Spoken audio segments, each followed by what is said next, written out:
I'm not gonna hold you, but Keke Palmer, sis, do we need to come ride for you, sis? Do we need to come ride for you? Because we know we ready. We ready. Listen, I'm sure by now everyone has heard about what's going on with Keke Palmer and her baby daddy, child's father, Darius, whatever his face is, situation, right?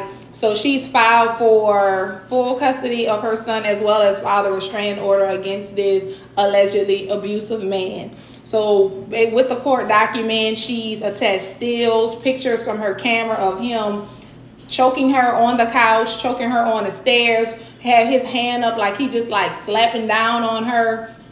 Multiple reports about how she talked about how he'd hit her upside the head, how he was being aggressive with the son, how he stated that he can understand why animals eat their young. Like, this dude is nuts, really vile, really ridiculous, right? So Mama Keke has come out talking about it as well, because apparently Darius's D-list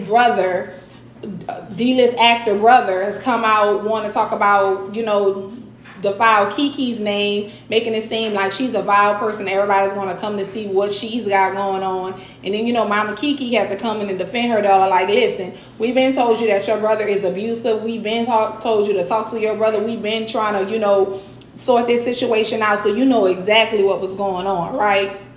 So it is a mess. It is a sad mess. And see, this to me is a classic example of you never know what people have going on in their life. You never really know. So that's why we always need to give people grace, because we look at this strong, talented, rich, independent, you know, the world is her vessel woman in Keke Palmer. And, you know, she has this vile, jealous, vicious, abusive partner, right, who is attacking her, who's more than likely tearing her down in the background, and no one knows. Now, we got a little bit of his nasty behavior with this whole Usher thing, right, when he went on trying to attack her looks and trying to attack her motherhood.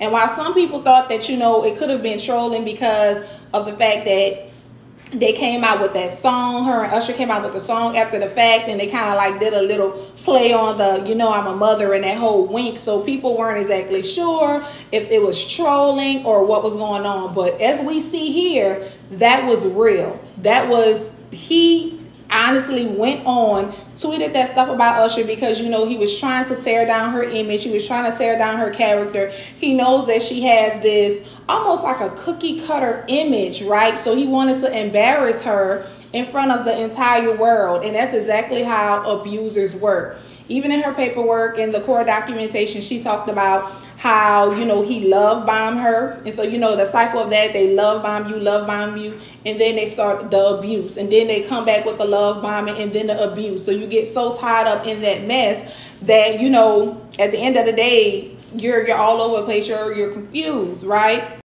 So where do we go from here, right? What do we learn from this? We really learn that no matter what level you are, where you're at, it's always going to be somebody trying to tear you down. And a lot of times it can be the closest person to you, right? And so that's why I really don't blame these women who, once they get their money, who once they get in their bag, they decide to get with a man who can match that energy, who has a bag too, who either has the same amount or who either has more. Because at the end of the day, like, a lot of people, they can sit up here and say, Iyanla and Tyler Perry can say, oh, you know, get with these men, you know, no matter if they're a bus driver, they can pay 1 or 2 bills and stuff like that. But nah, at the end of the day, we're going to be realistic and we're going to talk about this thing. A lot of the times, a woman who makes more money than a man, especially that mama, because let's just say she's at 8 figures, right? And he's at 5 figures. Do you really expect that man not to be jealous, not to be insecure, someone who's not where she's at, especially if they're an insecure, jealous person, to really be happy for that woman? Like, do we really, like, let's have a serious conversation and ask ourselves, are these men who don't make as much money as the women they're with, who are not on, not in the same, like if she's a celebrity, not have the same amount of celebrity to genuinely be happy for her and genuinely be supportive and not be jealous and mad and angry in the background. I'm not saying everyone who's like that is going to sit and abuse her, because he's a separate case. But now I can understand why a lot of women want to be with somebody who can match their bag, because at the end of the day, it is a lot of jealousy. It is a lot of insecurity. It is a lot of this imaginary feeling that they feel like a woman is emasculating him because she makes more money than him, but in reality you're just mad and making excuses as to why you can't match her energy. But just don't get with her. Don't get with a woman who's a boss. Don't get with a woman who makes more money than you. If you're going to be mad, if you're going to be jealous, and then you're going to sit around and take your dusty little hand and hit her upside the head because you're mad, because you're small, because you're not a man. Look, y'all done got me preaching up here. So at the end of the day, what we going to do for cousin Keke is we're going to pray for her. We're going to pray that she gets away. We're going to pray that that baby is safe. We're going to pray that she has a full, flourishing life and career after this, and she gets with someone who loves her, appreciates her, and values her, and let this little one over here go to jail, in the words of Funky Dineva. Y'all, that's the end of this video. Let me know what y'all think in the comments. Thank y'all for listening.